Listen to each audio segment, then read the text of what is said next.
কত করে কেজি? 80 টাকা। দেখি মাপেন তো। কতটুকু? 1.5 কেজি মাপেন। মিটার ঠিক আছে তো নাকি? হ্যাঁ? টাকা রাখেন। হ্যাঁ দর্শক একটু মিটারটা দেখান, আপনি সরেন ওইদিকে।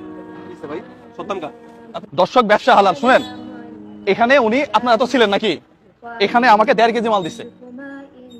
এখন যদি 1.5 কেজি হয়, একই মিটার তো, আমি হাত ধরছি মিটারে, কিছুই তো করি নাই নাকি? হ্যাঁ, ক্যামেরার কাছে নিয়ে আসেন তো। এটা যদি 1.5 কেজি হয়, আর আমি তো মাল বেচবো না আমি। আপনি কি শুরু করছেন এটা? আরে বাবা আপনার মিটার না এটা? আমার মিটার আপনি দিতেছেন কেন? আপনি মাল বেচতেছেন না, হাজার হাজার মানুষের কাছে মাল বেচতেছেন। আপনি ছাড়েন না। না, আপনি তো আপনার আমি মাল বুঝাই দিতেছি, আপনি কি দেখাইতে চাইতেছেন আমার? আপনি ছাড়েন। কি দেখান? আপনি ওদিকে আমি ওদিকে যাবো, এটা আমার দোকান না। আচ্ছা আপনার দোকান, মিটার তো না তাই না ভাই? আমি এটা দরবার মাপ দিয়ে নিব, সমস্যা কোথায়? এখন আপনি তো এটা টাকা দিয়ে দিয়েছেন। আমি মাপ দিতে হয় নাই। হ্যাঁ? না, মাপ দিতে হয় নাই। আপনার মাপ দিয়েছেন, ঠিক আছে, উনি আবার মাপবে। এটা সমস্যা এটা আছে? আউট লাগবে, উনি আবার মাপটি দেখবে। তো 1 কেজি 500 দেখাইছে না? হ্যাঁ, কতটুকু আছে? 760 গ্রাম আছে। কি আপনি তো আপনার সামনে তো মাপলাম, আমার কাই আমি কিছু করছি এনে। আমি মাপতেছি আপনার তাই। এই যে দেখেন দর্শক, এই পাশে মাপলাম কতটুকু আপনাকে দেখাই। 770। 770 ভাই, ঠিক আছে। হ্যাঁ, ঠিক আছে। একই জিনিস উনি আমাকে মাপে দিছে, জাস্ট এখানে রাখেন।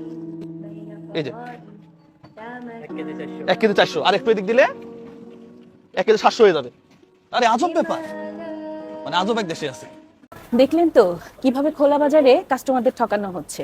চলুন আমরা আমাদের ওয়েট মেশিনে ওয়েট করে দেখাচ্ছি।